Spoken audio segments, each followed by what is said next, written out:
Boa noite. Sejam muito bem-vindos ao 99º Fórum do Comitê da Cultura de Paz. O comitê é coordenado pela Associação Palas Atena, em parceria com a Unesco. Respeitar a vida, rejeitar a violência, ser generoso, ouvir para compreender, preservar o planeta, redescobrir a solidariedade. Estes 6 princípios, que podem parecer óbvios, não existiam até muito recentemente. Eles são frutos da reflexão de laureados com o Prêmio Nobel da Paz, reunidos por conta das celebrações dos 50 anos da Declaração Universal dos Direitos Humanos, em 1998, e compõem o Manifesto 2000 por uma Cultura de Paz e Não Violência, sob os auspícios da Unesco. Para disseminar este manifesto, um grupo de pessoas, movimentos e instituições somou forças e constituiu o Comitê da Cultura de Paz, no ano seguinte, em 99, tornando-se diretamente responsável pela grande mobilização em torno do manifesto. Só no estado de São Paulo, conseguimos angariar mais de 500 mil compromissos com esses 6 princípios, em papel, porque realmente não temos condições de mensurar o quanto isso se propagou por meios eletrônicos. No Brasil, foram quase 14 milhões de assinaturas e no mundo, 70 milhões. Ao longo dos últimos 13 anos, este movimento cresceu significativa e consistentemente. Desde então, o comitê trabalha sem interrupção e é fonte de inspiração e embasamento para muitas iniciativas em todos os cantos do país, desde fóruns como este, cursos, oficinas, seminários, programas institucionais, até conselhos de cultura de paz, ligados aos poderes legislativo e executivo. Reconhecidos internacionalmente, os trabalhos do comitê representam hoje a mais concreta e complexa atividade embasada nos 8 eixos da Declaração e Programa de Ação sobre uma Cultura de Paz, da ONU.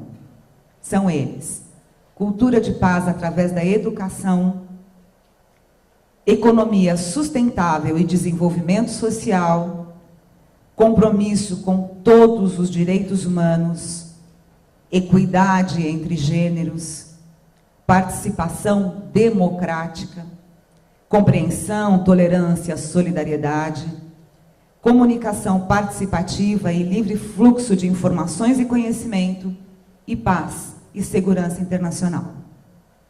O detalhamento desses 8 eixos está no site do comitê, www.comitepaz.org.br, que hoje representa um marco em nosso idioma quanto a documentos internacionais de referência, artigos e textos de apoio, bibliografia, cartilhas temáticas e áudios dos fóruns realizados em todos esses anos.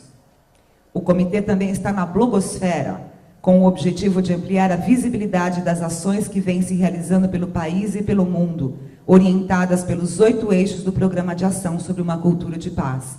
O endereço do nosso blog é comitêdaculturadepaz.blogspot.com. Através do Facebook também é possível acompanhar tanto as atividades do blog quanto as notícias mais recentes que podem inspirar as ações locais. A construção e alimentação permanente do blog se dão graças ao apoio de uma empresária que frequenta os fóruns e percebeu a necessidade e urgência de tornar visíveis as iniciativas desta natureza, a quem agradecemos a generosidade. Agradecemos também a todos os voluntários que, direta e indiretamente, contribuem para a realização dos fóruns e ao MASP, nas pessoas de Débora Lauan, de Cristina Lacerda, pela gentil cessão deste auditório. Os eixos e princípios da cultura de paz também estão servindo como inspirações à justiça, alcançando fronteiras jurídicas nunca antes questionadas. No Brasil, estamos diante da chance histórica de desenvolver práticas restaurativas de modo absolutamente único, por conta da nossa potência criativa, fruto de nossa diversidade étnica, geográfica, social, religiosa e, sobretudo, graças ao predomínio de uma população jovem. Para nos falar das possibilidades que a justiça restaurativa nos oferece para o surgimento de dinâmicas criativas que efetivam o valor da justiça na teia de nossas relações, agradecemos a generosidade e convidamos ao palco o coordenador do Centro de Estudos de Justiça Restaurativa da Escola Paulista da Magistratura, o juiz de direito da Primeira Vara Especial da Infância e Juventude desta capital, Egberto Penido. Por favor, doutor Penido.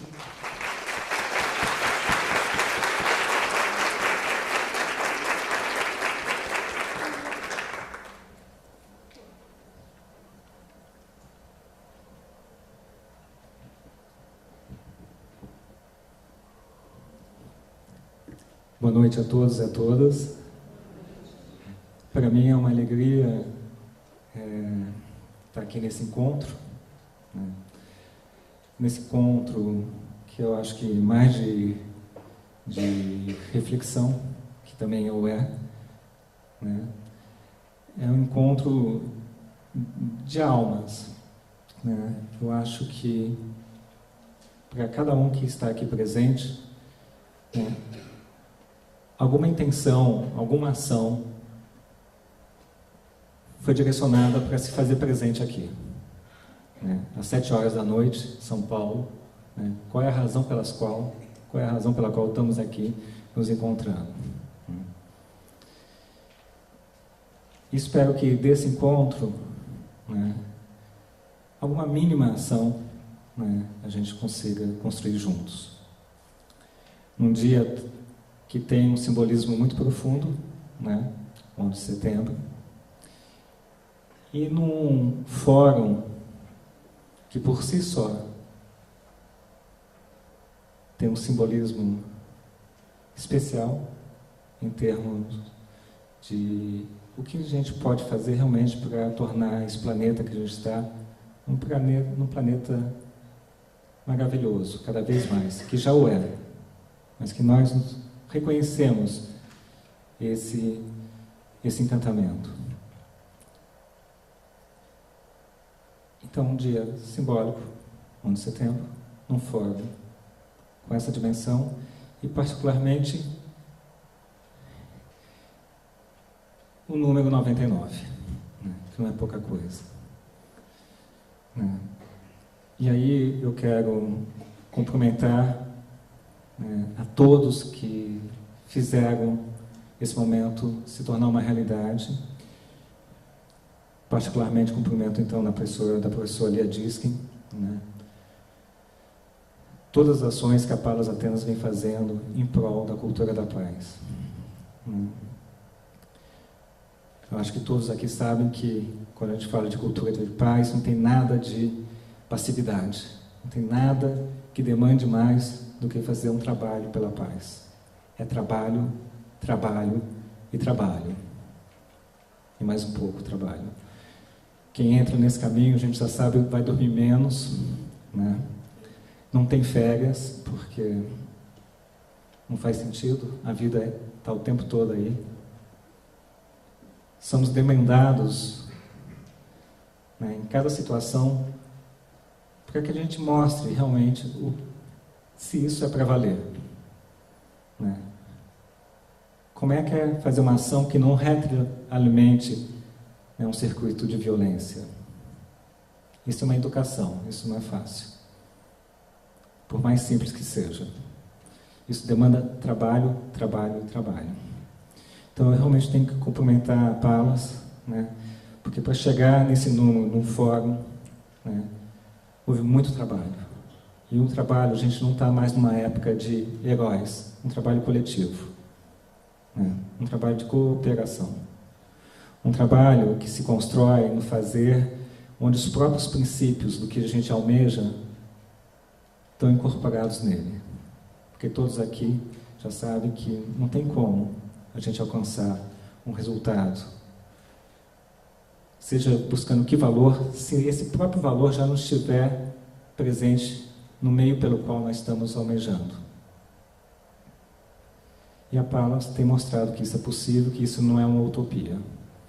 Então, muito obrigado por mais esse convite, muito obrigado pela parceria e muito obrigado em nome, naquilo que eu posso representar em nome da Justiça, por todo o trabalho que vem sendo feito pela Justiça do Brasil. A Palas Atenas está, no que diz respeito à Justiça Restaurativa, desde o começo junto, né?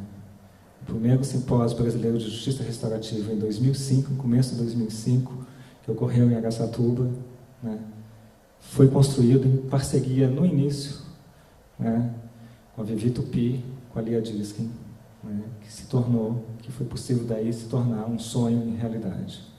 Muito obrigado, então, novamente, em nome da Justiça, por toda essa parceria. Eu estou aqui hoje para falar sobre Justiça Restaurativa, né.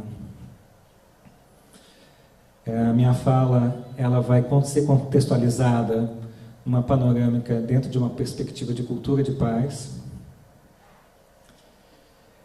Eu vou trabalhar um pouco a noção da justiça como valor.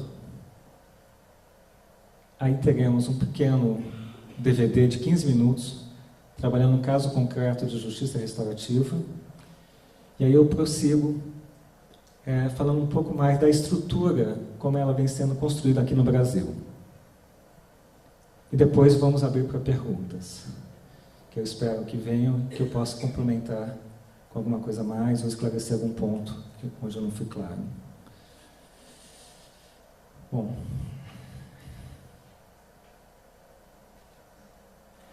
começando, eu peço permissão também à professora Lia Diskin para trazer algumas aprendizados que eu tive com ela sobre cultura de paz, algumas citações.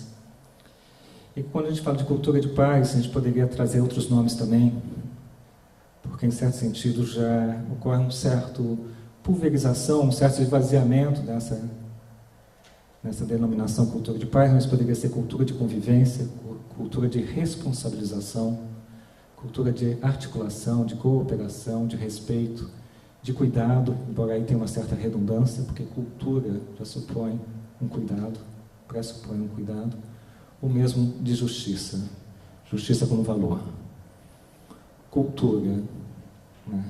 Aquilo que nós cultivamos, né? Aquilo que nós cuidamos.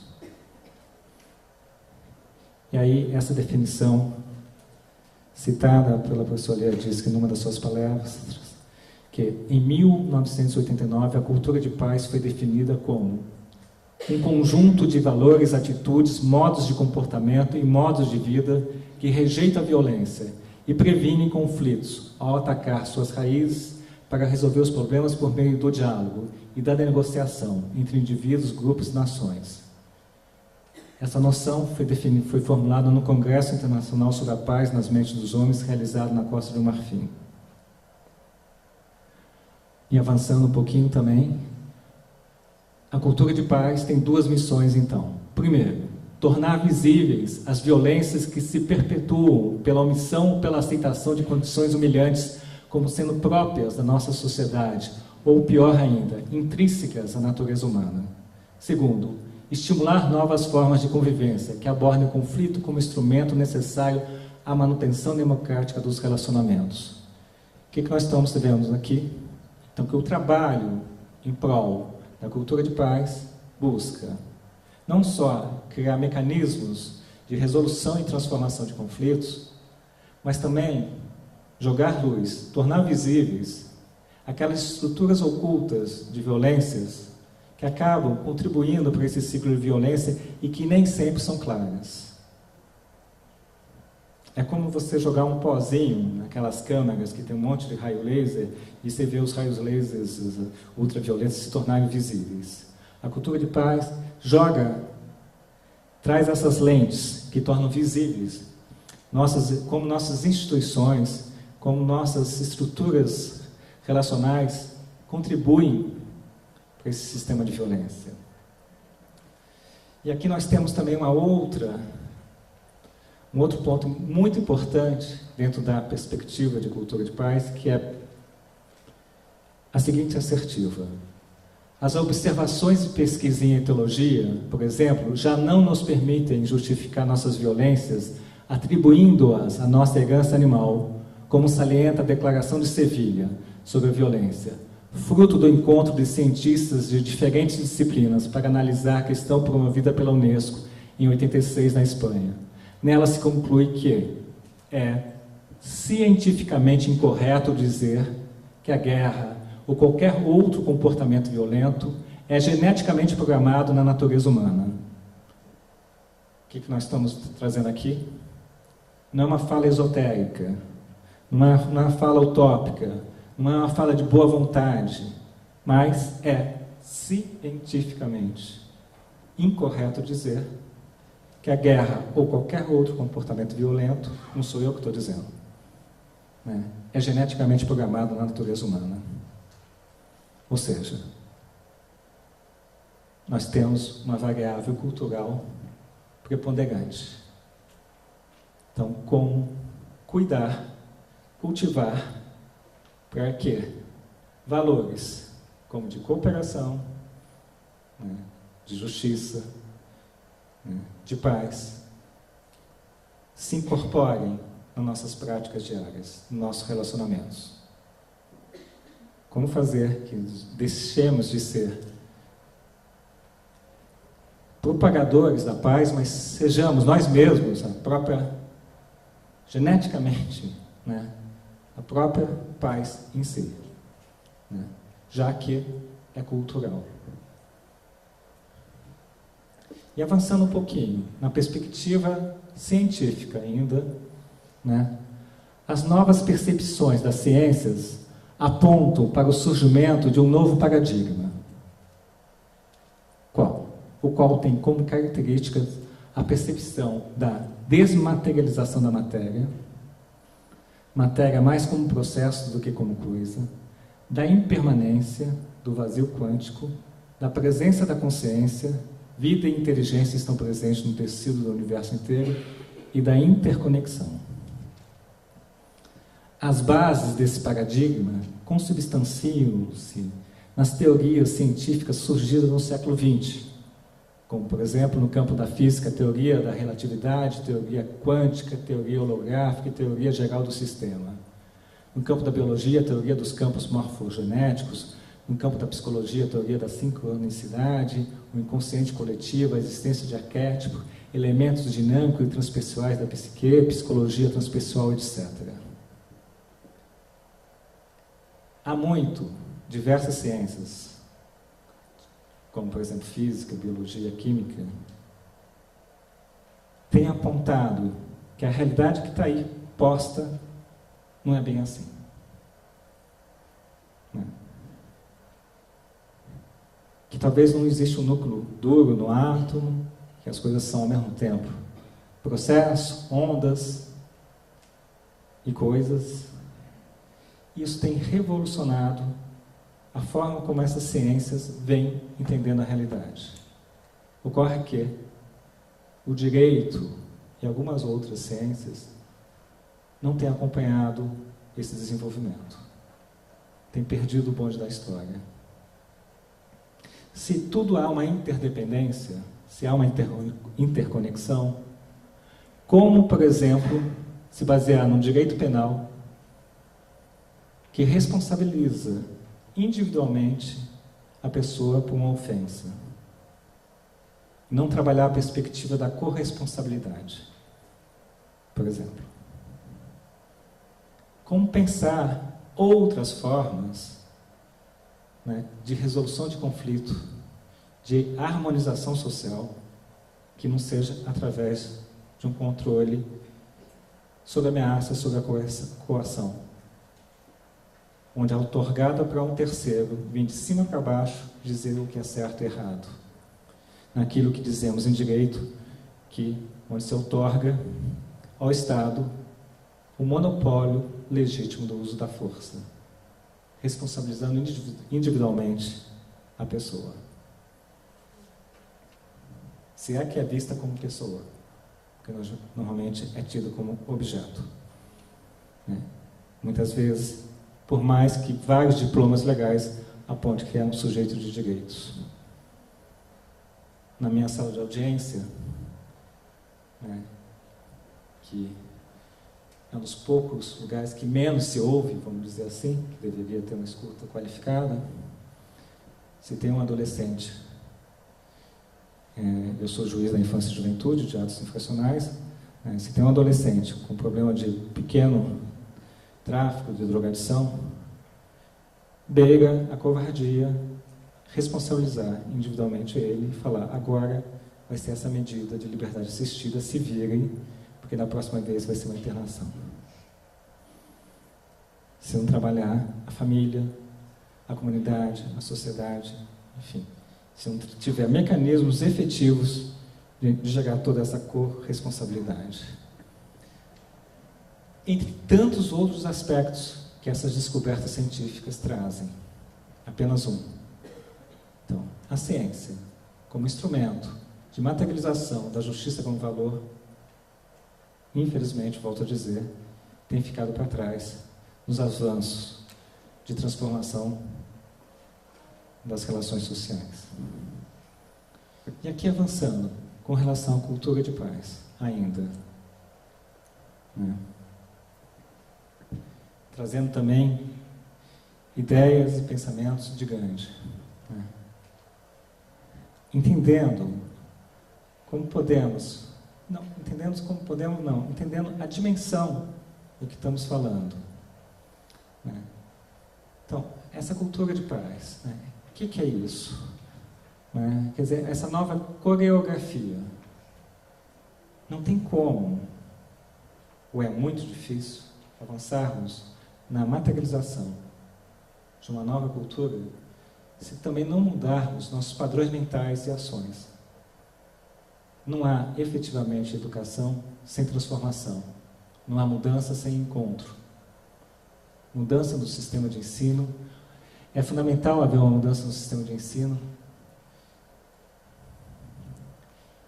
que não se preocupe apenas com a transmissão de saberes, mas com a formação de uma nova maneira de ser. A pedagogia, a educação também tem perdido o bonde da história.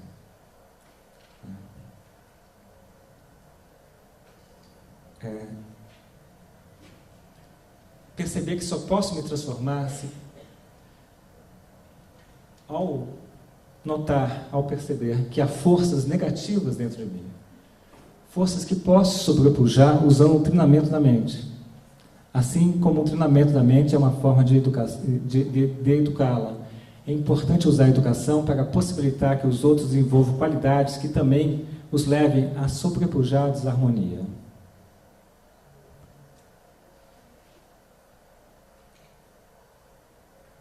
Como avançar, né, na materialização desses valores se não olhar para si mesmo? Né? Percebermos quais são os nossos hábitos, né, nossos condicionamentos culturais, forjados dentro de toda uma cultura de guerra, de belicosa, né, de medo. A gente não aprendeu a lidar com a violência sem ser violento. Por todos os mecanismos mais sutis que existem. A ameaça, a vergonha, o constrangimento. Como lidar com isso?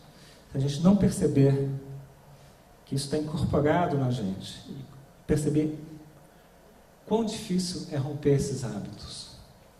Né? Perceber as energias que estão internas, a energia da preguiça, a perda de foco. Né? E treinar, e nos treinarmos para lidarmos com essa situação. Nós, desde pequenininhos, fomos formados, como eu disse, nessa cultura, né? No que diz respeito à justiça. A criança vai, corre em torno da mesa, tropeça e cai, a mãe vai lá dar um tapa na mesa, a mesa má. Né? Já tem uma associação de justiça com retaliação, justiça com vingança, e principalmente que a responsabilidade está fora de si. É da mesa. Não é sua. Se está fora de si, o poder está fora de si também. Aí você só pode trabalhar naquilo que te diz respeito. Esse mecanismo de botar a responsabilidade fora no outro é um dos mecanismos mais potentes, uma das variáveis mais potentes no que diz respeito à violência. E assim fomos sendo formados, através da educação, exemplos de muitos governantes, nossa mídia, né? E passamos a conviver, né, dentro dessa cultura que nos aliena da nossa natureza compassiva, que não nos ensina realmente a se relacionar com cuidado, com respeito, no encontro, com a diversidade. Entender que uma questão não é resolvida, a não ser que seja resolvida satisfatoriamente para todos. Não é arrasar o outro, não é a aniquilação, é construir um mundo melhor para todos, é nessa mudança. O objetivo de um combate não violento é o respeito, não tratar o outro como objeto. Não agir como agressor é romper um dos mecanismos mais potentes da violência, o mecanismo mimético, a imitação. O meio mais rápido de conseguir justiça é proporcionando a outra parte justiça. A luta por uma sociedade justa não pode ser conduzida por meios injustos. A força que repousa em sua dignidade. Perceber os valores que estão nos fundamentos de todas essas assertivas. Mas mais do que perceber esses fundamentos, é agir em sintonia com esses valores. Nada do que está sendo falado aqui é fácil. Como eu disse, é trabalho, trabalho, trabalho. É na ação. Tem a reflexão, mas é na ação. Nós não vamos nos descondicionar se não colocarmos em prática essas reflexões e praticar, e praticar, e praticar. E desconstruir, construindo novos hábitos. Uma das coisas mais difíceis é romper os nossos vícios, sejam eles quais forem. Né? Mas perceber, né, que é possível construir consenso. Por exemplo, que é possível fazer uma ação de cooperação. É aí que uma sociedade se torna justa. É aí que temos a perspectiva da justiça como valor. A justiça não é de responsabilidade apenas do sistema jurídico. A justiça como valor. Mas também da saúde, da educação, da cultura, da polícia. Obviamente, sem que isso signifique a omissão do sistema de justiça quanto à sua função constitucional. Mas, ao contrário, que pelo caminho interinstitucional e interdisciplinar se possa efetivar de modo qualificado essa função. Ela se faz no dia a dia, na ação viva de cada um, e é fruto de uma escolha, de todo e qualquer cidadão a se deparar e responder às dinâmicas relacionais oriundas da teia de relações na qual está inserido e constrói sua identidade. O modo pelo qual responderá aquilo que lhe afetou contribuirá para a situação de desequilíbrio ou para a situação de reequilíbrio do ethos social. É nesse balanceamento que a justiça como valor se efetiva. É no dia a dia. Os fóruns são importantes, o sistema de justiça é importantíssimo, sim, é. Mas a justiça, ela se faz a cada momento. É como respirar. A cada momento que nós respondemos a uma situação. Ela se constrói no cotidiano, na nossa praxis.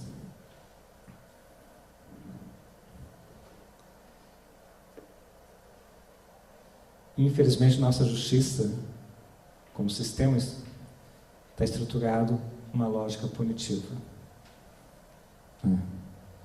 E aí nós temos uma grande perda, porque a dinâmica da punição retira o poder que as pessoas têm de transformar os conflitos e aprenderem com eles. A justiça, em sua articulação com a rede, recoloca a justiça como um valor construído de modo ativo na relação com o outro. É na relação que a justiça se faz como uma experiência viva. A questão de responsabilidade coletiva é central. A justiça, em articulação com a rede, objetivo facilitar o desenvolvimento de uma ação coletiva consciente. Basicamente, esse é o cerne da justiça restaurativa. Como concretizar a justiça como valor de uma forma coletiva e consciente. No encontro de todos. Esse é o desafio posto. E aqui eu faço um corte para a gente passar o DVD. Esse DVD foi feito com verbas do projeto, de um projeto de justiça restaurativa do Rio de Janeiro, da Petrobras, e ele narra, ele conta um pouco a história real das muitas que ocorreram aqui em São Paulo, na região de Heliópolis, numa escola pública de Heliópolis, onde alguns meninos do ensino público médio estadual colocaram bombinhas no intervalo de uma das aulas, porque eles estavam com uma dificuldade de comunicação com a direção da escola. Resolveram fazer bombinhas caseiras e jogar na secretaria da escola.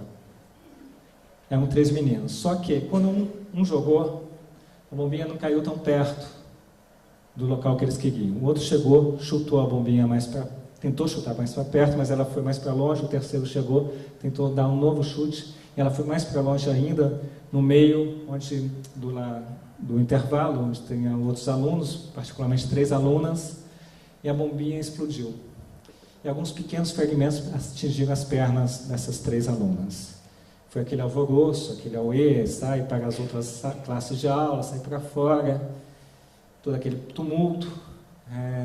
Esses meninos já estavam para serem transferidos compulsoriamente pela expulsão da escola.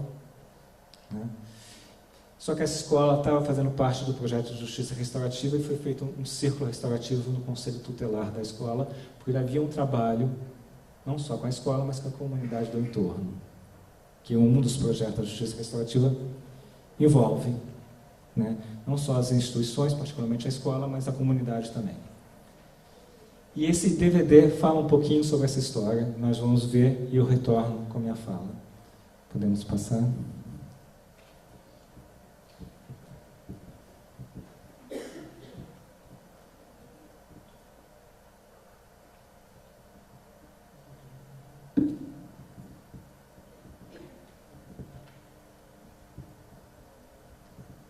Duas palavras. Primeira palavra, uma letra. Sei lá. B.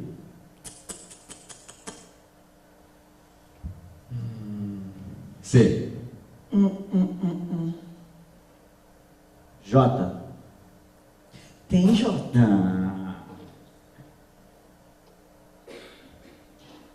U. Também tem U. Justiça. Justiça. Vem comigo. A justiça é o direito de todo cidadão. Ela rege a medida do justo irmão. A justiça é o direito de todo cidadão. Ela rege a medida do justo irmão. Mas quem é ela? Quem é ela? Quem é ela? Quem é ela? Mas quem é ela? Quem é ela? Quem é ela? Quem é ela? Diz aí, comunidade. Mas quem é ela? Quem é ela? Quem é ela? Quem é ela? Diz aí, comunidade. Mas quem é ela? Quem é ela? Quem é ela? Quem é ela? Diz aí, comunidade. É Há um princípio que, agindo com igualdade, define as causas, pois tem legitimidade. Quem é ela? Quem é ela? Quem é ela? Legitimidade. Quem é ela? Quem é ela? Quem é ela? Quem é ela? Legitimidade. Quem é ela? Quem é ela? Quem é ela? Igualdade, comunidade. Legitimidade. Quem é ela? Quem é ela? Quem é ela? Quem é ela? Legitimidade. A justiça é uma mulher que tateia as cegas à verdade. Só que nem sempre a justiça é justa. Ninguém é perfeito. Nem sempre ela age com completa igualdade. Estuda os motivos e ouve as partes com propriedade.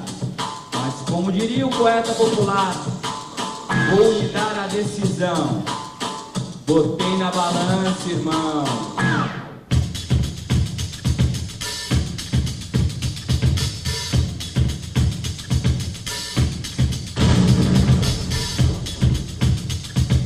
Várias bombas, era bomba no corredor, era bomba dentro de sala de aula. Eles queriam atingir mesmo a direção, para fazer barulho, para deixar ela nervosa. E explodiu na hora, minhas amigas se machucaram. Machucou a perna de algumas meninas. Vontade de bater em todo mundo.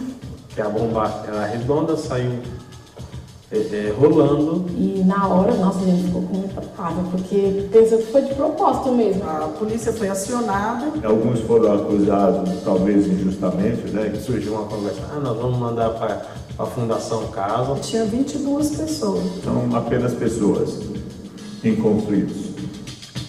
A sua atitude passou dos limites. O que parecia uma ação de caráter irreverente atingiu seus amigos de forma inconsequente. Bombinha, morteiro num pátio lotado, vários atingidos, tumulto gerado, pessoas feridas, muita gente revoltada. Isso não transforma nem acrescenta nada. E outro lado da história, você já ouviu? Você não sabe nada que acontece nessa escola. Trocaram umas ideias, ninguém ouve aqui, não rola. Os professores na correria, sempre na defensiva. Só papo careta no nosso dia a dia. A gente só queria que olhassem para nós, que como alunos pudéssemos ter voz. Era só um susto, afastar a monotonia, provocar um diálogo com a diretoria.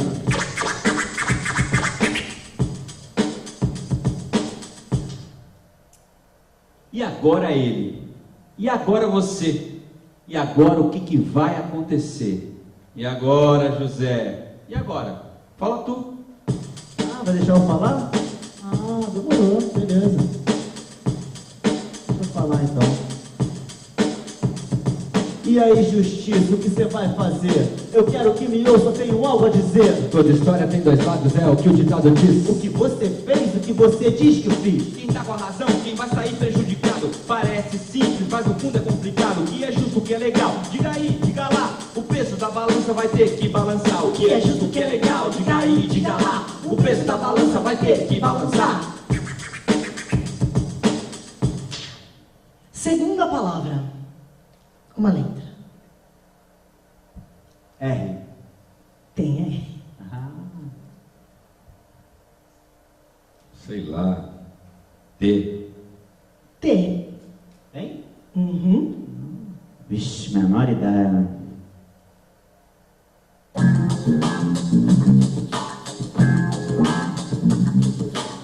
Você tem os seus motivos, ele tem suas razões. Caberá à justiça as considerações. Está formado impasse, instaurado o dilema. Propõe uma mudança, outro jeito, outro esquema. Olha no meu olho, irmão. Aperta minha mão, irmão. Olha no meu olho, irmão. Aperta minha mão, irmão. Vamos conversar, criar novas ideias, propor novas respostas para velhos problemas.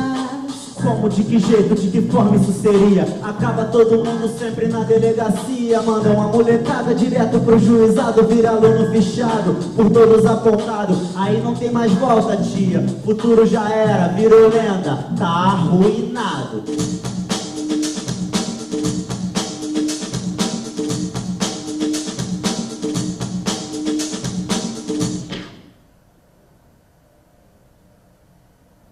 É o momento das pessoas se ouvirem e falarem o que elas estão sentindo e um entender o outro. Como ela vê o conflito, como que ela resolve hoje o conflito na sua escola. E esses jovens que participam é porque eles acreditam uma outra forma. Eles vão olhar para o outro. Por isso que o círculo é uma das coisas fundamentais. Por que é círculo? Círculo é você olhar para o outro. Todo mundo sentando numa mesma esfera. É muito bacana você ver antagonistas ao final do círculo conseguirem se cumprimentar, se entender. Não deu ter demorado 2 horas para a gente chegar a esse acordo com eles, e eles cumpriram. Foi muito legal, a gente não ficou com vergonha de falar nada, a gente até brincava. Na escola também nunca mais teve essas coisas, bomba faz muito tempo. Por causa desse círculo, acabou ficando tudo bem. O círculo restaurativo aqui em Heliópolis está sendo muito importante para essa mudança de cultura. Chama-se cultura de paz.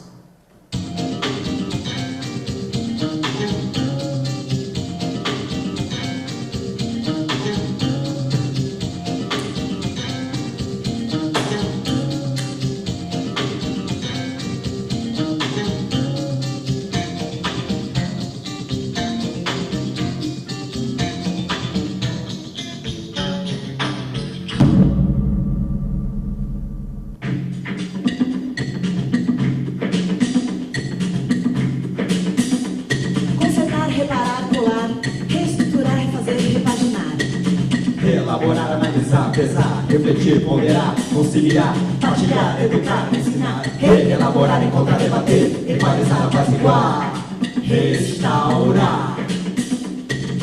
A justiça pode ser uma arte se cada um fizer a sua parte. A justiça pode ser uma arte se cada um fizer a sua parte. A justiça pode ser uma arte se cada um fizer a sua parte. A justiça pode ser uma arte se cada um fizer a sua parte. E agora eu pergunto, quem é que vai mediar? Quem é que faz a ponte entre lá e cá? Quem ouve todos os lados? Quem faz a ponderação? Quem monta o ciclo e propõe reflexão? A justiça pode ser uma arte se cada um fizer a sua parte. A justiça pode ser uma arte se cada um fizer a sua parte. Uma vez um homem brasileiro proferiu um pensamento que ganhou o mundo inteiro.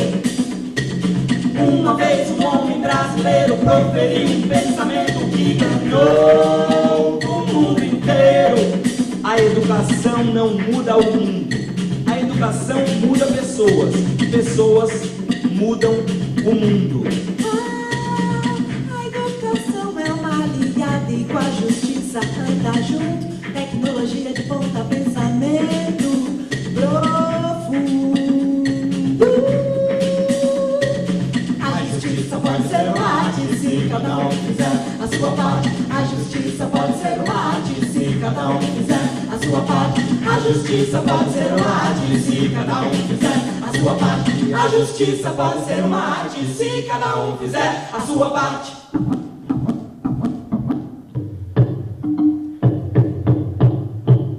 A justiça restaurativa, eu vou confessar para você, eu achei muito sonhador. Eu pensei, nossa, mas será que isso existe? Vai acontecer isso de fato? Eu vejo realmente a mudança das pessoas que participam, né? Elas são mais tolerantes, elas têm um olhar diferenciado para o outro. Você começa a perceber o outro, você começa a se sentir parte. Qualquer pessoa que quiser, ou seja, incorporar em si esse novo olhar, tem condições de ser um facilitador dos ciclos restaurativos. O facilitador restaurativo pode sim ser qualquer pessoa da comunidade, mas ele necessita de técnica. Ele aprende uma técnica de comunicação, de resolução de conflitos, como construir um ciclo restaurativo. Usar as palavras certas no momento certo, para que a mediação dê resultados.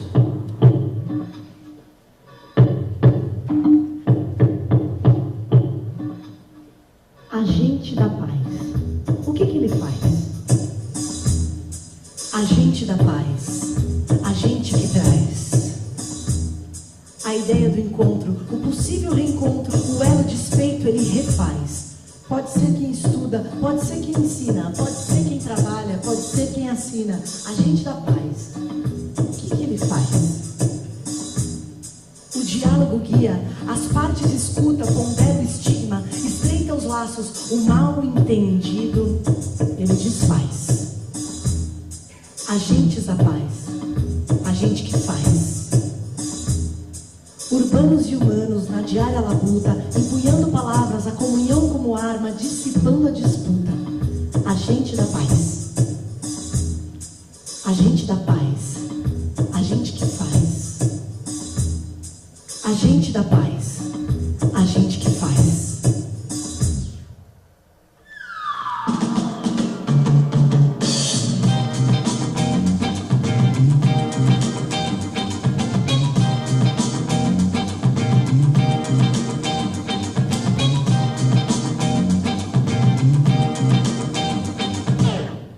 A justiça é algo do ser humano.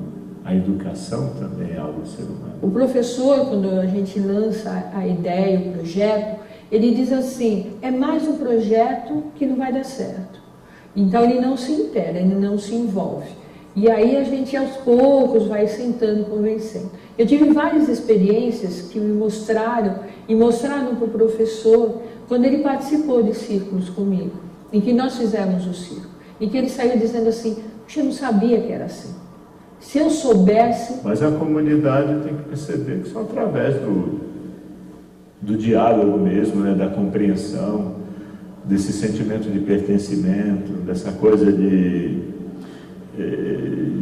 acreditar no ser humano, né, acreditar que a gente possa viver em comunidade. Né? Na justiça restaurativa, o poder é com o outro, não é sobre o outro. É uma justiça libertária, realmente libertária. E devolvendo para a comunidade um poder que sempre foi dela. Sim, sempre em parceria com o sistema de justiça e em sintonia com o Estado Democrático de Direito. Onde, nesses projetos todos, o juiz, o promotor, o defensor, eles necessariamente ressignificam suas atuações profissionais. Então, assim, é um salto quântico em termos de harmonização justa dos conflitos sociais.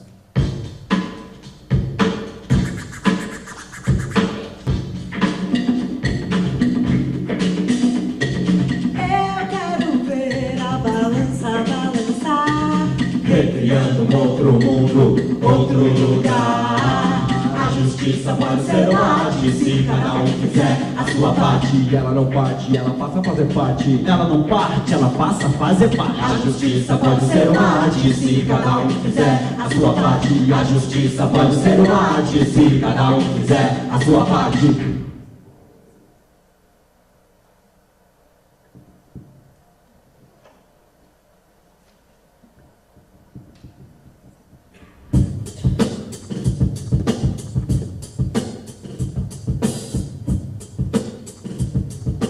Bom, acho que deu para ter uma noção, né? Só para concluir, o acordo que saiu desse círculo restaurativo, esses meninos permaneceram na escola, né? Teve um acordo também de pagar a medicação que foi feito para todo o tratamento das meninas, e também eles fizeram, durante um final de semana, um treinamento do Corpo de Bombeiros próximo à escola e passaram a ser os guardiões do intervalo das aulas, com relação à questão de bombas e tudo. Durante um ano, depois de um ano, teve uma outra bombinha, mas não houve mais explosão. Além disso, foi resgatado um jornalzinho de comunicação, que foi a origem de tudo, e de diálogo com a direção da escola. Né? Então, a forma de você resolver esse conflito, ela reverbera de uma tal dimensão que é até difícil você avaliar, né, a quebra efetiva, um círculo só, o que gerou em termos de quebra de círculo de violência. Né?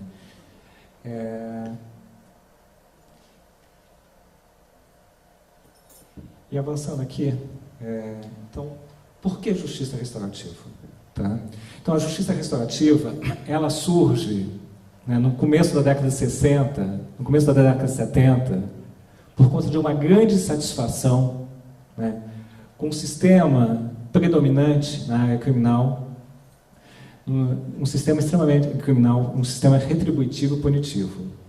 que basicamente você pode dizer que é um sistema de dor. Alguém ocasionou dor ao outro, você vai lá e ocasiona dor a ele. Entendendo que dessa forma, ele vai ficar inibido de gerar aquela mesma ação, eventualmente vai fazer uma reflexão, né, e não vai agir mais daquele jeito. E também, que dessa forma, ao você impor dor, você desestimula que os outros que estão vendo aquela dinâmica também ajam daquela forma. Esse sistema, né, que vem das origens do iluminismo, que tem sua razão histórica de ser, né, passou a gerar uma série de insatisfações, como eu estava dizendo, né, e um conjunto de pessoas, de mais diversas formas, de mais diversos lugares, começaram a construir outras dinâmicas de resolução de conflitos, né? Apoio à família da vítima, apoio à família do ofensor, mediações simples entre vítima e ofensor, né? Buscando, obtendo resultados muito mais satisfatórios, né? Mas a insatisfação não era só com relação a essa dinâmica, né, de punição, mas também, por conta dela, toda a perspectiva de ressocialização, né, ficava muito a dever.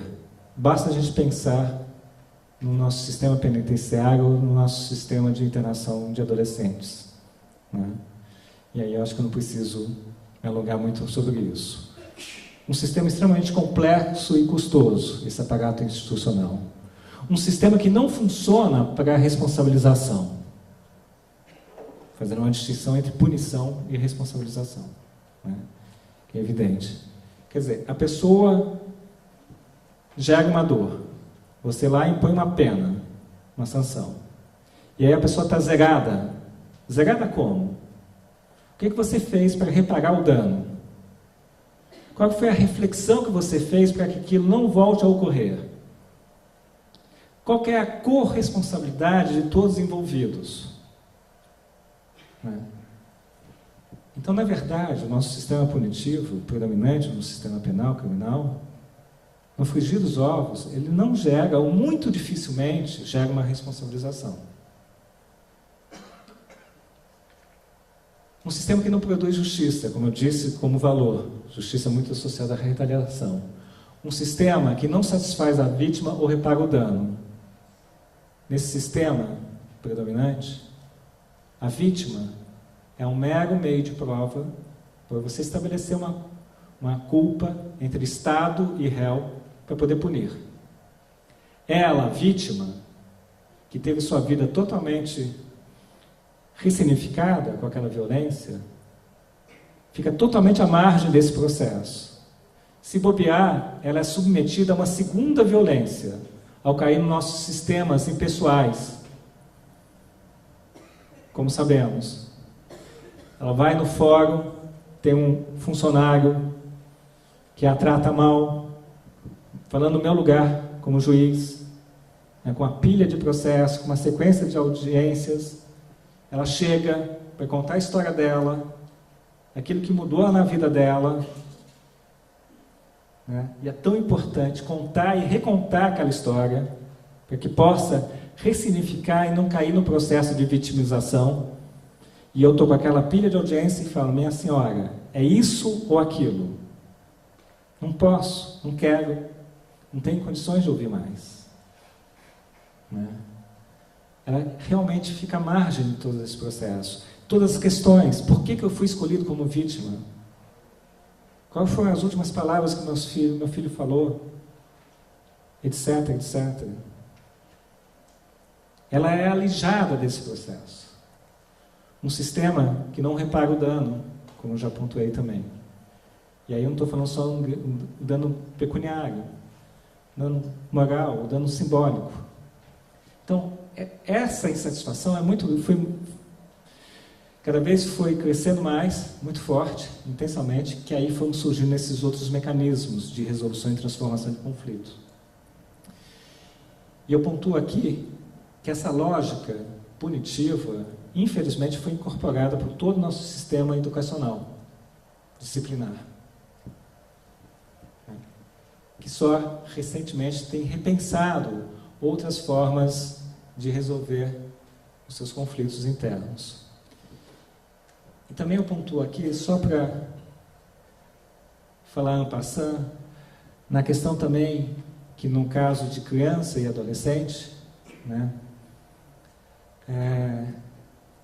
ainda temos a peculiaridade que até 1919, né, as crianças e adolescentes eram considerados adultos pequenos e sofriam, né, as mesmas sanções, as mesmas penas, as mesmas punições que os adultos. Salvo os menores de 7 anos, que eram considerados absolutamente incapazes, como os animais. A única diferença é que a pena, ao ser estabelecida, seguia num patamar menor. Então, diante dessa insatisfação, como eu disse, foram sendo criados mecanismos, outros foram sendo investigados, buscados outros mecanismos de responsabilização, de resolução de conflitos. Isso foi crescendo, foi sendo feito um resgate de tradições de outras nações, das primeiras nações, como no Canadá, que é uma referência internacional, como na Nova Zelândia, na Austrália, como na África do Sul, né? E aqui na América do Sul também, né? Percebendo que a forma de resolução de conflito não é só aquela predominante na nossa civilização ocidental, mas que existem outras formas de resolução de conflitos. Isso, somado à insatisfação, somado a alguns avanços da ciência, com vários riachos que vão somando num rio mais encorpado, desembocou na justiça restaurativa.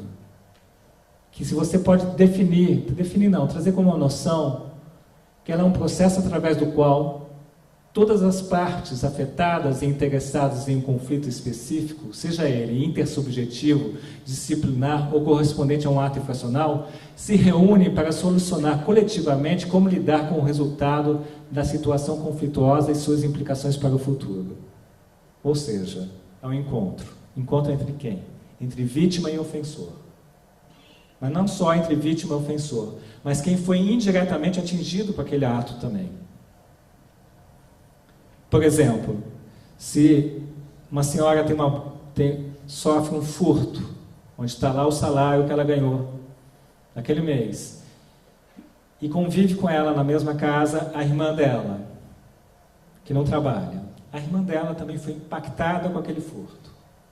A irmã dela está achando também que aquele adolescente tem mais a que morrer. A irmã dela também está achando que esse país não tem jeito, que as leis têm que ser mais duras, etc, etc. Ela está num ciclo de vitimização também. Ela também é convidada a estar nesse encontro. Mas não só as pessoas indiretamente atingidas, mas também quem tem uma corresponsabilidade por aquela situação, ou, eventualmente, quem pode contribuir para que aquilo não volte a ocorrer. Esse encontro, então, tem uma dimensão coletiva, né? E ele é facilitado por uma pessoa capacitada, e aqui não tem boa vontade, precisa ser capacitada, precisa ter técnica de comunicação, entender como se expressa de forma clara, como se ouve de forma empática,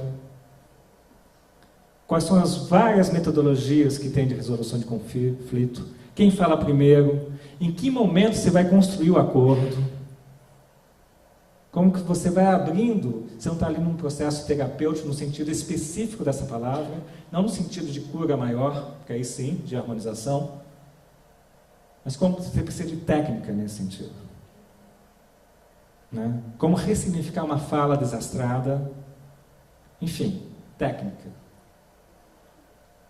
Então é feito um círculo, um encontro, e que tem sua razão de ser, como até foi pontuado nesse vídeo, por ser circular, em posições de horizontalidade, porque também aqui nós estamos, no frigir dos ovos, desconstruindo uma relação de poder, de domínio, de dominação.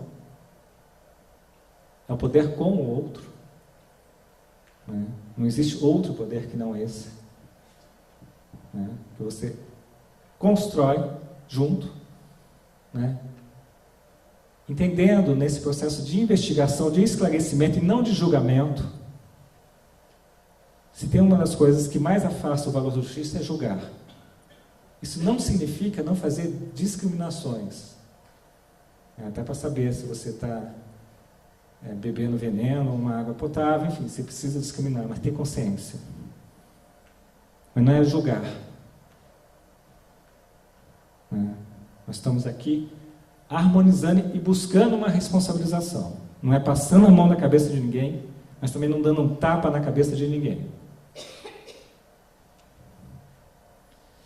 Dizem, com equívocos, a mídia fala muito que a justiça restaurativa é mais light, mais soft. Eu tenho experimentado, testemunhado que ela é muito mais hard, mais heavy. E muitos pedem para sair.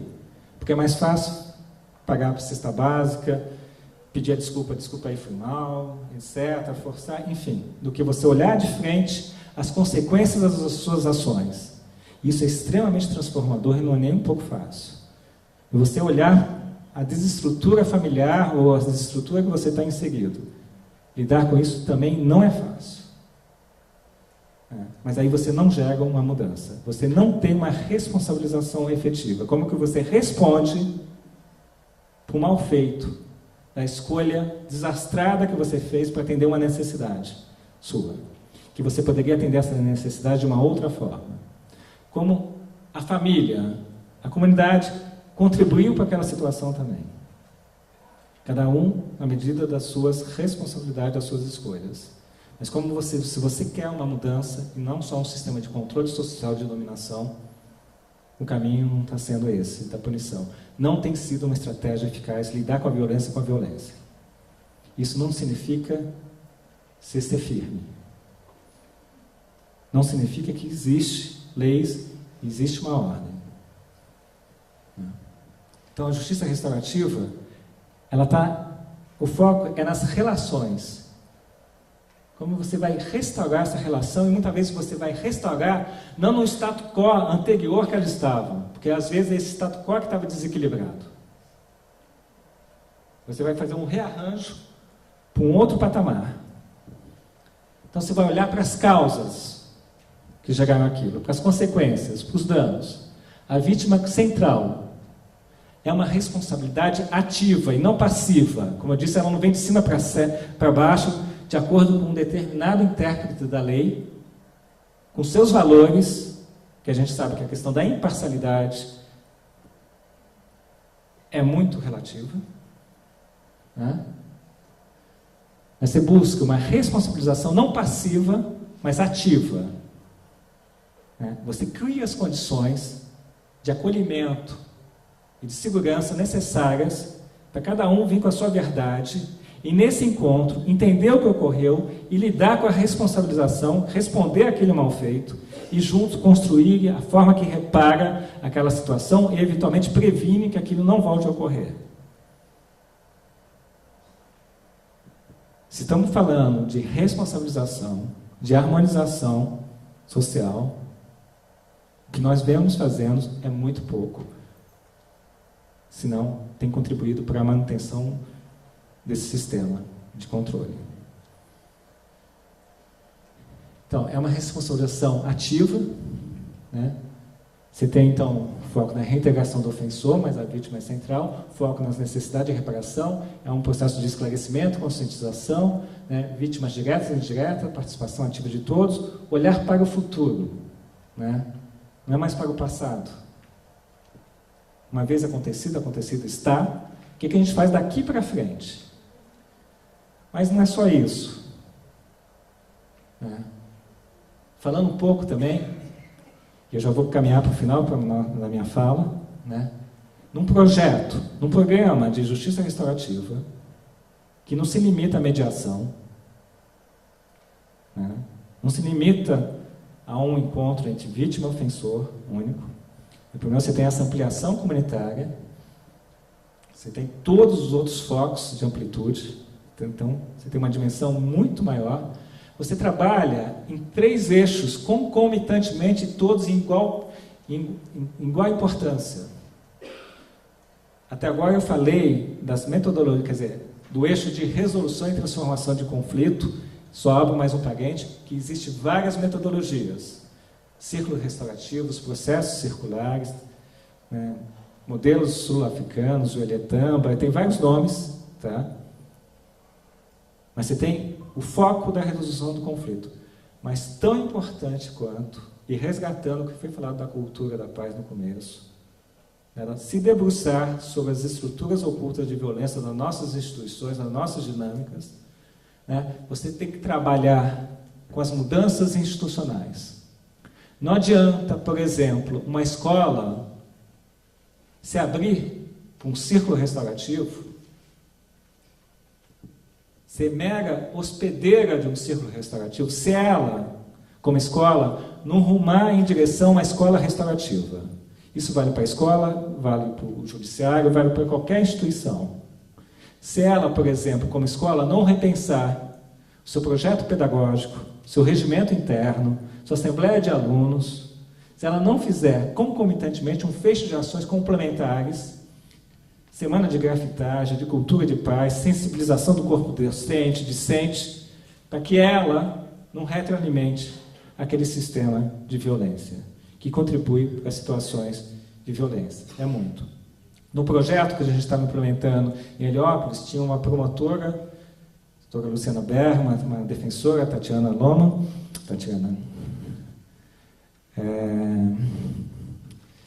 que, concomitantemente, nós fazíamos o projeto em parceria, mas nós fazíamos audiência tradicional.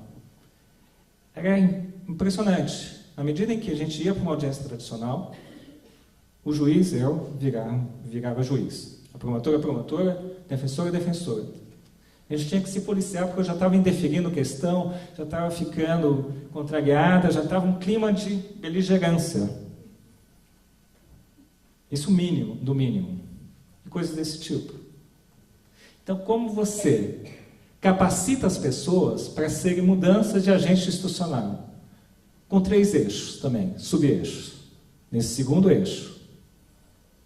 Primeiro, para que essas pessoas que estão dizendo sim ao projeto, e essas pessoas no começo são poucas e valem ouro, e durante muito tempo são poucas, por mais que a gente está tendo cada vez mais uma expansão, saibam lidar com todo o contramovimento, toda a dificuldade que vem, o refluxo que vem na implementação de qualquer projeto, principalmente num projeto dessa natureza. Você entra na escola, aí a professora, o professor diz sim, você começa com toda a dificuldade, aí chega outro professor, mas escuta, mas você está acreditando em árvore agora? Mas escuta, você está recebendo alguma coisa por isso? Mas isso é mais um projeto que vem de cima para baixo da secretaria. Mas nós, professores, estamos acuados, mas não os alunos.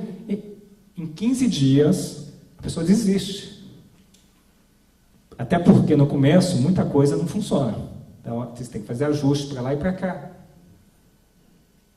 Então, nesse segundo eixo de mudança institucional, você traz a consciência de todas as dinâmicas que isso vai ocorrer e cria estratégias de enfrentamento, de lida com essas situações.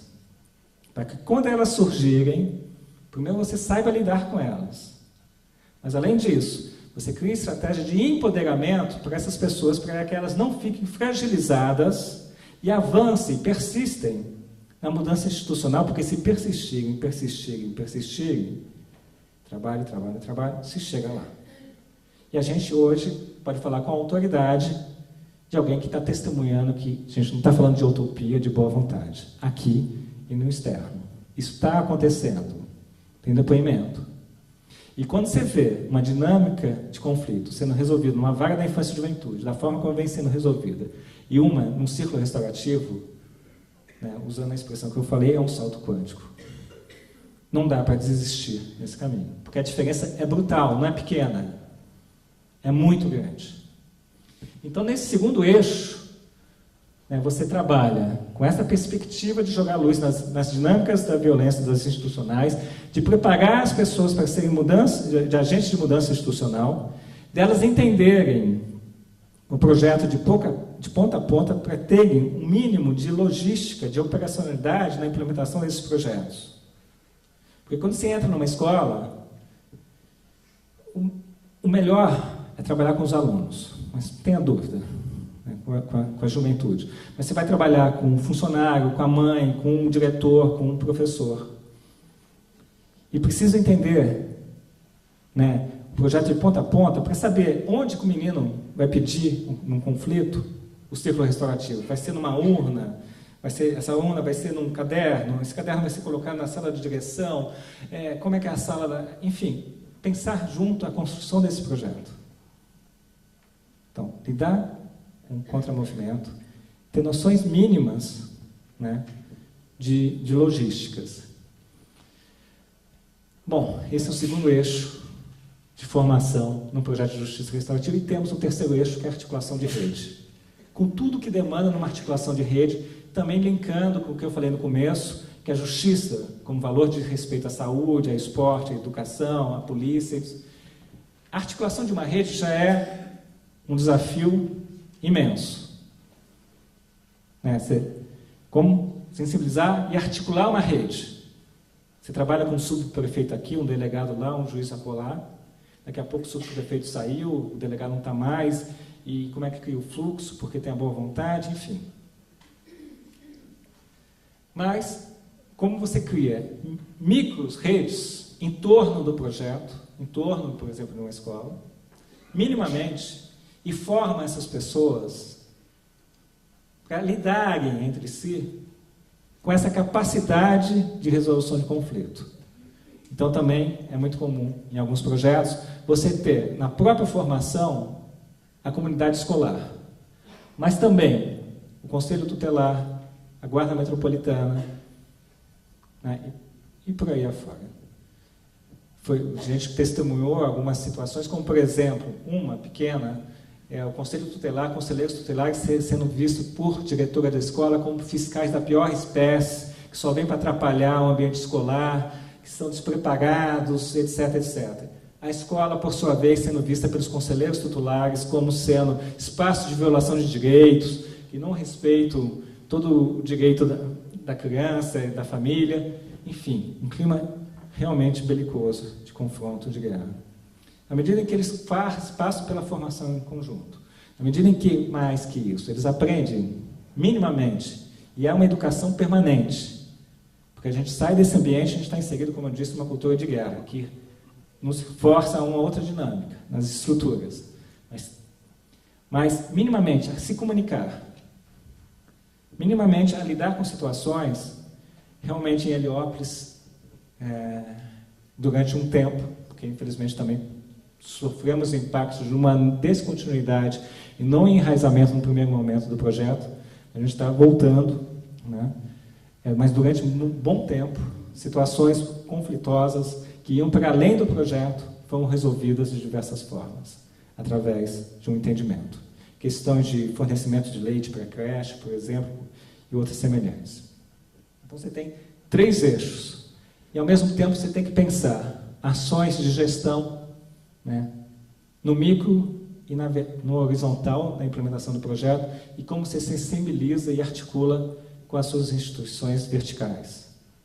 Porque não adianta nada você fazer um projeto com as escolas e a Secretaria de Educação, no dia da formação, convoca os professores para participar de uma videoconferência num determinado local, como ocorreu de fato. Então, você tem trabalhos de vários eixos, e isso precisa ser olhado de frente, se de fato a gente está querendo transformar alguma coisa. E aí já estou finalizando.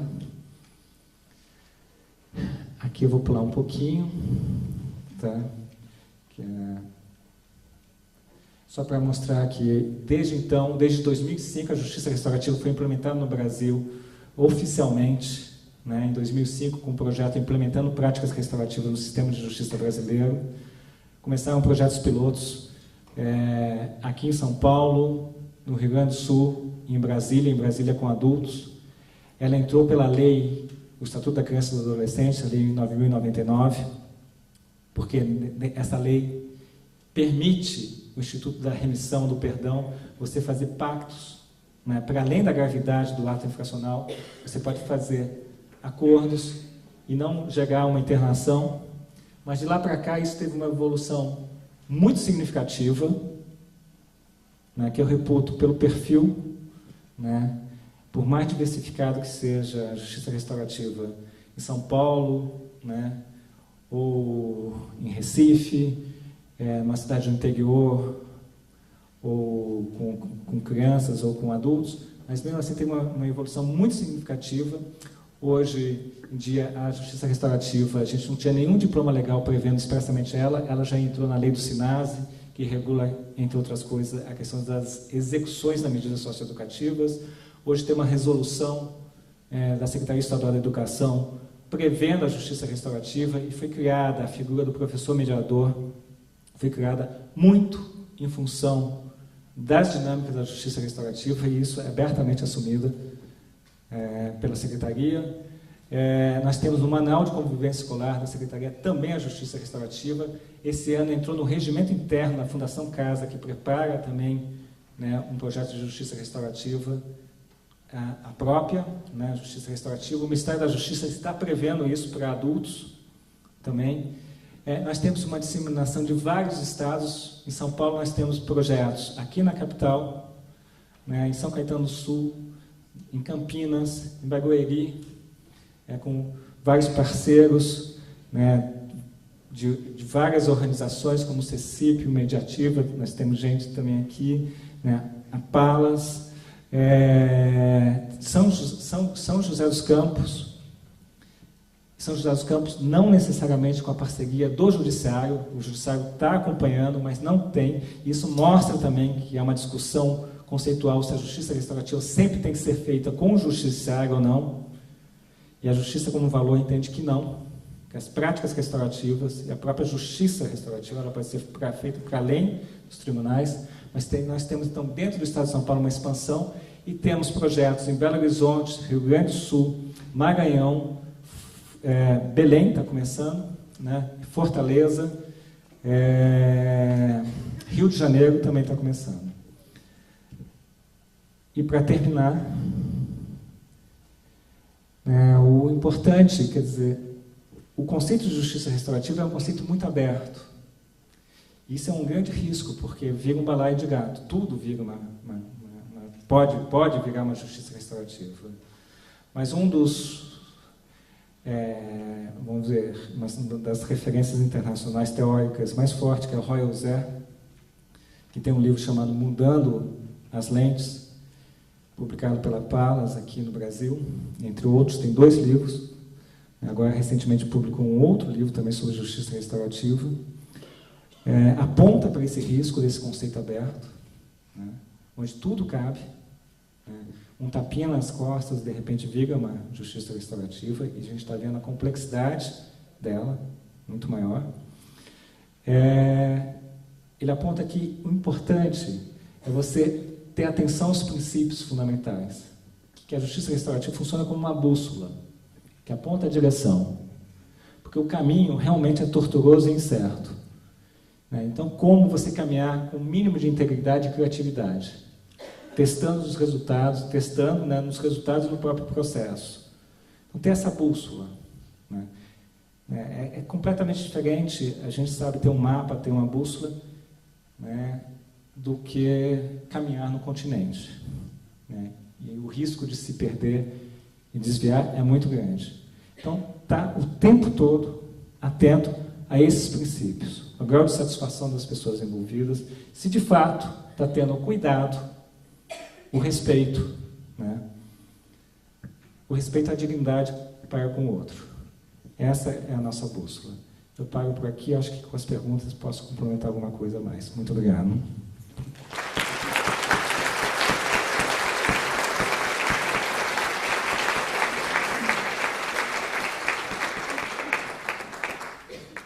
Bom, nós temos um pouquinho menos de meia hora e só peço que espere chegar o microfone, porque a gente está gravando tanto a apresentação do Dr. Egberto quanto o áudio completo e integral do fórum vão estar à disposição no site do comitê nos próximos dias.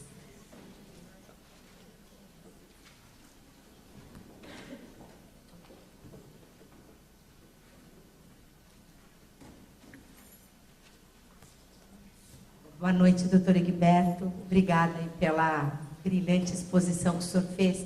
Eu tenho muita curiosidade em saber um processo completo, por exemplo, esse caso que o senhor trouxe, quantos encontros demanda e quantas horas totais envolvidas?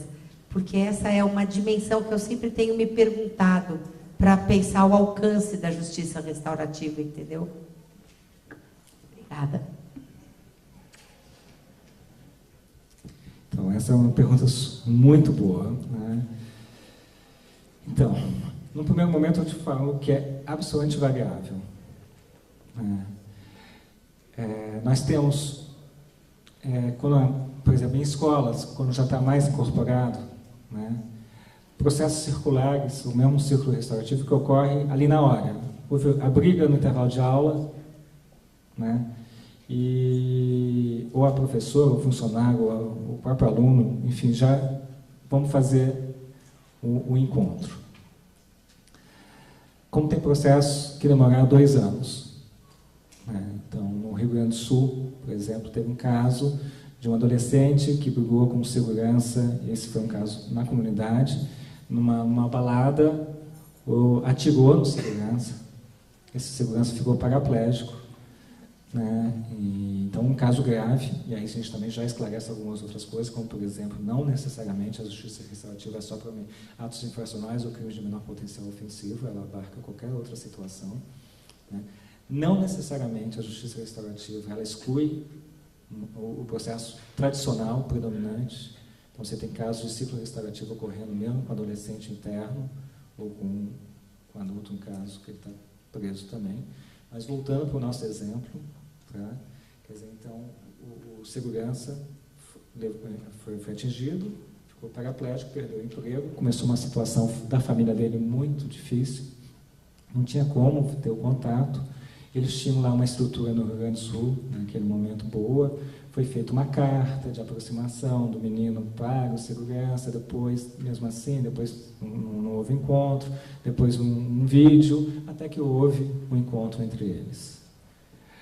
E aí, entre outras coisas que foi pactuado, foi que essa família do adolescente recebia uma bolsa do governo federal e acertou-se que metade do valor dessa bolsa, depois que eles recebiam, seria repassada para a família do segurança. Então, é variável, né? Depende.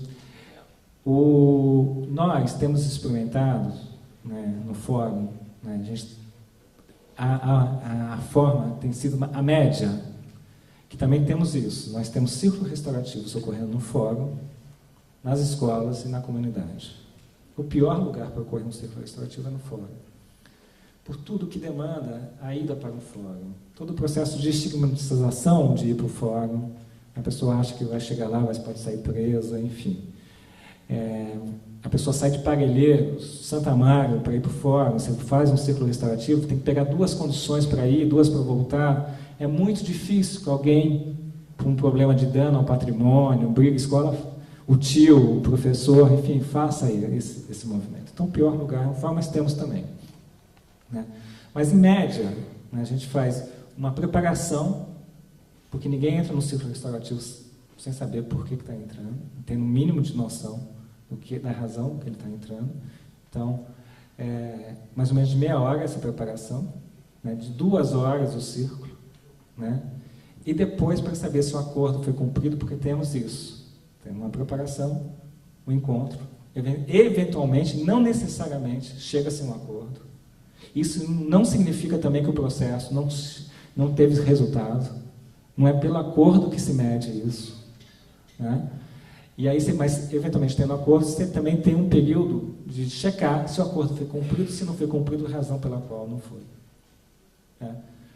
Então, é variável, mas vamos ter essa referência. Um dos desafios atuais, né, da justiça restaurativa é como você fazer essa expansão em larga escala, né? Porque, fazer isso com essa qualidade, numa dimensão, né, quase artesanal é uma coisa. Fazer em toda a rede de ensino municipal e estadual, só do Estado de São Paulo, já é outra. E a gente tem urgências para ontem, né? Demandas, não dá. Então, como fazer essa expansão, né, da forma mais rápida em termos de formação, e das dinâmicas. Nós temos investido muito, já passamos por várias metodologias e cada um tem seus ganhos, vamos dizer, seus desafios, né? A gente tem investido muito nos processos circulares, né? Da Kay Prentice, né? Como é uma tradição que vem muito do Canadá, né? Que a gente tem visto que é muito rápido. Junto isso, com a formação da escola, que ela não seja mega hospedeira, né? Você começa a agilizar também, porque a apropriação disso na comunidade escolar começa a ocorrer. Então, como eu disse, você tem uma briga entre alunos, alunos fazem um círculo restaurativo. Inclusive, em algumas escolas fora do Brasil, você já tem a pessoa que, se houve uma briga, os alunos já sabem quem eles vão procurar naquele dia, que é o facilitador, e agiliza rapidamente isso.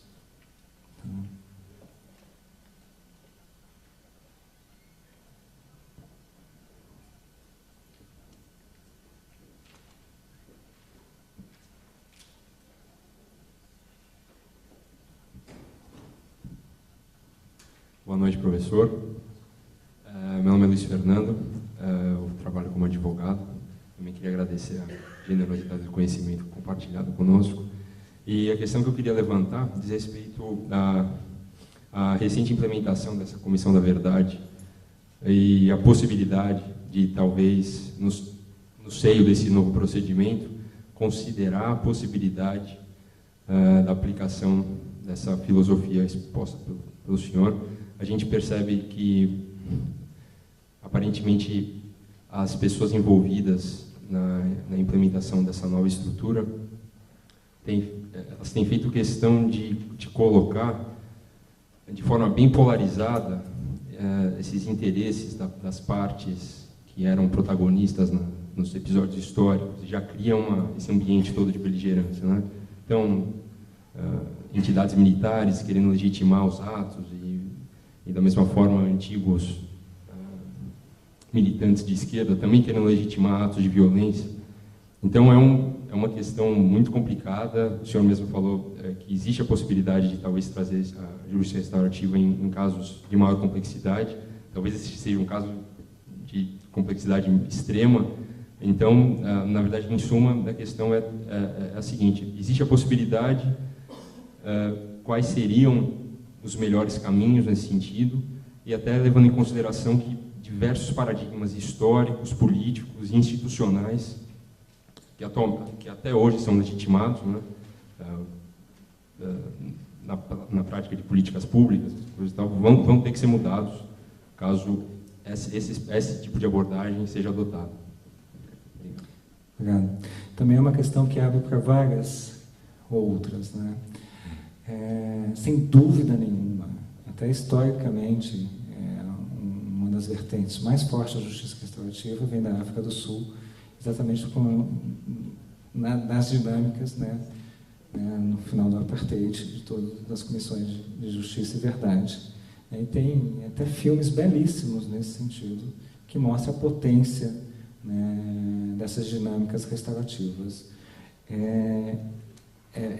É muito adequado, senão para não dizer que é um dos poucos caminhos, se não o único caminho. Né? Assim, se de fato você quer, né, transformar, transcender essa dor, né? Porque, inclusive, a gente sabe que, quer dizer, esse processo de perdão, a justiça restaurativa é outro equívoco, faço um parente, de que fala que se busca o perdão, não se busca o perdão. É muito comum ocorrer? É muito comum ocorrer, por conta de toda a dinâmica. Né? Mas não necessariamente ocorre o perdão, não necessariamente você vai ficar amigo da outra pessoa, seja o que for. Mas ocorre, até porque o perdão não é um ato também de cima para baixo. Mas de cima para baixo sequer é um ato. É um processo, né? Processo de essa dança, de vai e volta, de limpeza de ruído. E quando você no meio, você vê, esvaiu. Não tem mais o que perdoar. Né? Tem, né, você com você mesmo, praticamente. Né? Então é muito adequado. Sua questão traz também a questão da justiça restaurativa para atos de alto poder, de grave, né, de maior potencial ofensivo. né? Em alguns países, a justiça restaurativa tem sido mais adequada nesses atos mais violentos. Até porque a rede de garantia de direitos, a rede de apoio social já está tão estruturada, não é a realidade brasileira, mas que ela se faz exatamente nos crimes de maior potencial ofensivo, né?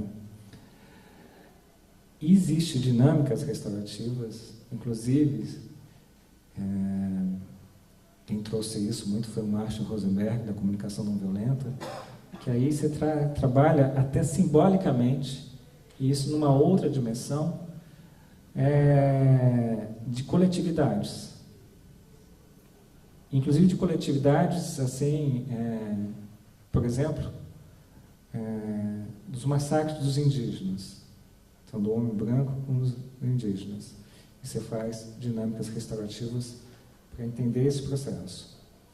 Então, são muitas possibilidades na questão da Comissão de Justiça e Verdade, de reconciliação, enfim. É possível, sim, seria muito adequado. Não sei se eu respondi.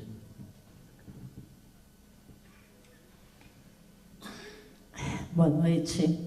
É um imenso prazer estar presente aqui. É a primeira vez que eu assisto uma colocação sua, mas já ouvi falar bastante. Eu sou de Ipiranga e estive hoje de manhã com a Solange, que mandou um abraço.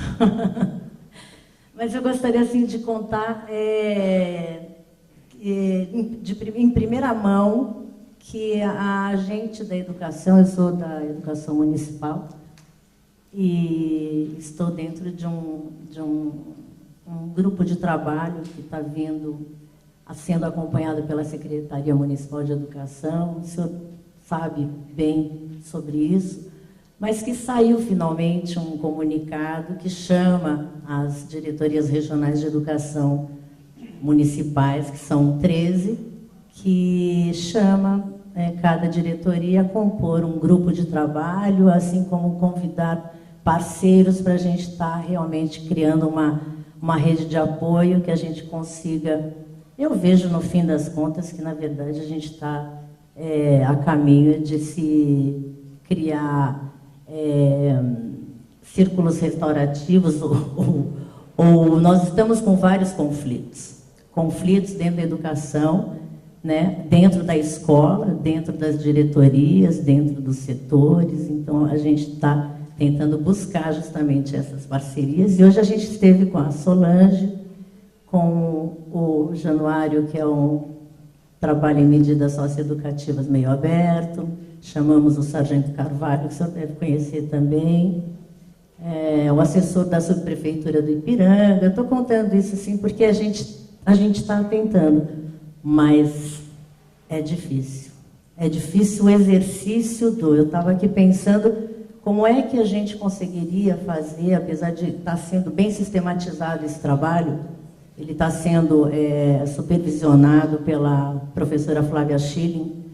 Então, a gente está caminhando assim com uma retaguarda boa, muito boa, da USP, a professora Flávia.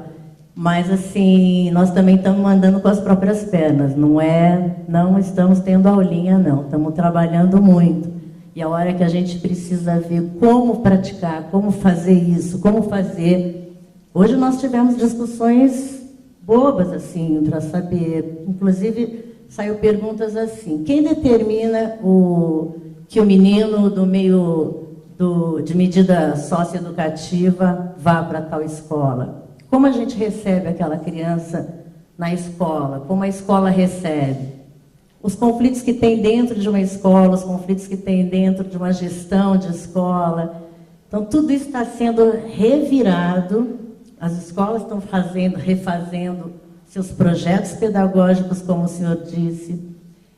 Estão vendo, eu vou falar eu também, porque eu também sou da educação e eu sou diretora de escola. Estou afastada, estou nesse grupo de trabalho, mas sou diretora. Está todo mundo olhando para o próprio umbigo e vendo que o umbigo está super sujo e que precisamos limpar, lavar e nos relacionar. Então, assim, eu fico muito emocionada. Se puser o microfone no meu peito, vocês vão ouvir meu coração. De saber que a gente está caminhando. Eu acho que agora é uma luz no fundo do túnel. Eu fico mais feliz ainda porque a Solange estava lá e eu considero a Solange uma parceira, uma representante da sua crença maravilhosa, né? Então, agradeço muito a oportunidade e fique sabendo, nós estamos na área, todas as diretorias de educação, todas as escolas estão fazendo esse movimento. Precisamos de parceiros, encontrar como. Lógico que dinheiro a gente não tem, mas isso acho que é o mínimo, é a cultura de paz mesmo. Obrigada, viu? Sim, a Solange é parceiríssima, né, de primeira hora também, está na presidência do Conselho Municipal de Direitos da Criança e Adolescente. Contamos muito com ela. A educação sempre foi parceira no começo, a gente entendeu a educação, principalmente nas megalópolis, mas por tudo que já foi dito, mas principalmente como uma referência comunitária, né, por todo esse facilitamento que está ocorrendo nas relações de todas as instituições familiares, entre elas, né? Então, a escola é uma referência comunitária. A escola é um espaço de excelência, né, para esse aprendizado, mas precisa também se repensar como está se repensando, ressignificar. É inevitável. A questão é, esse caminho, para mim, é inevitável.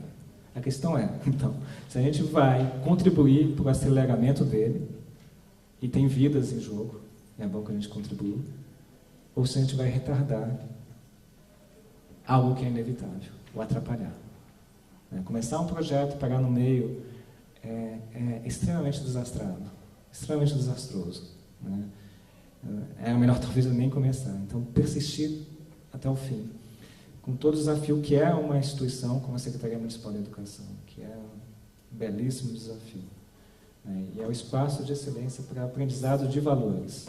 Então, os valores, a gente sabe que tem que ser vivenciados, né? A escola tem que realmente, né, repensar, né, não só a transmissão de conhecimento técnico, mas da ética, né, da filosofia, da vivência, da convivência, né?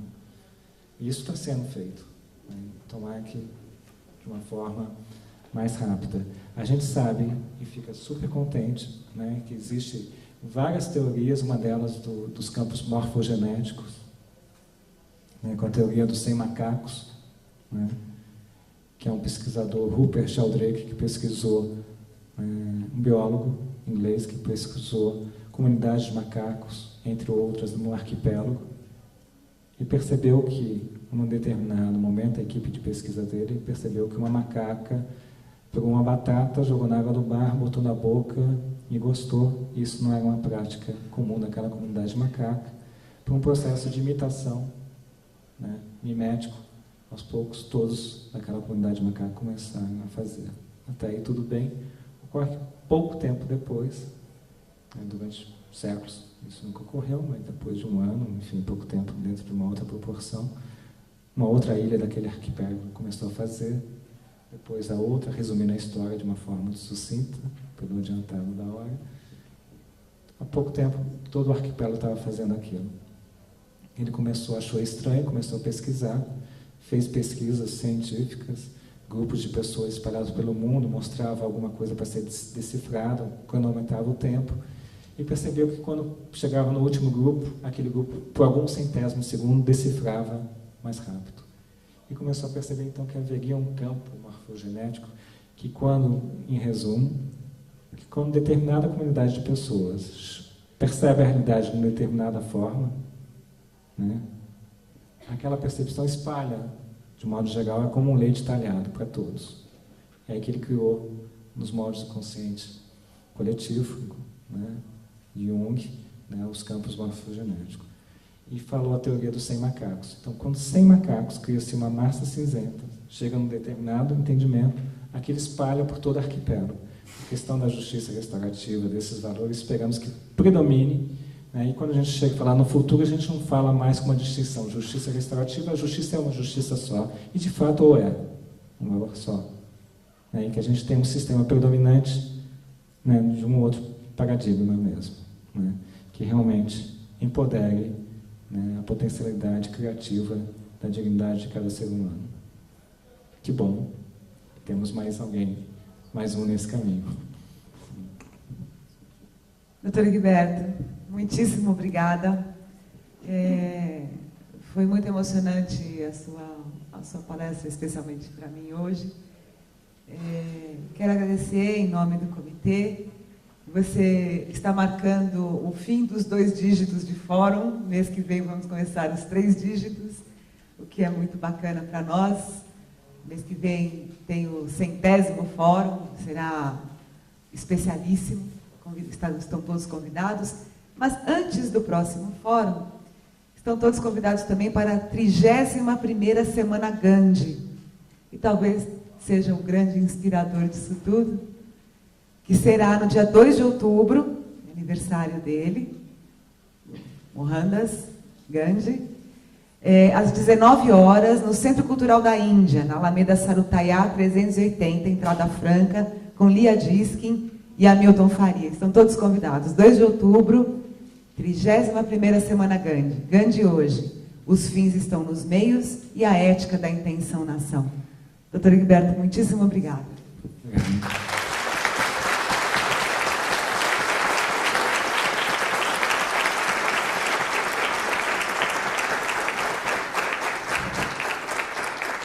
Boa noite.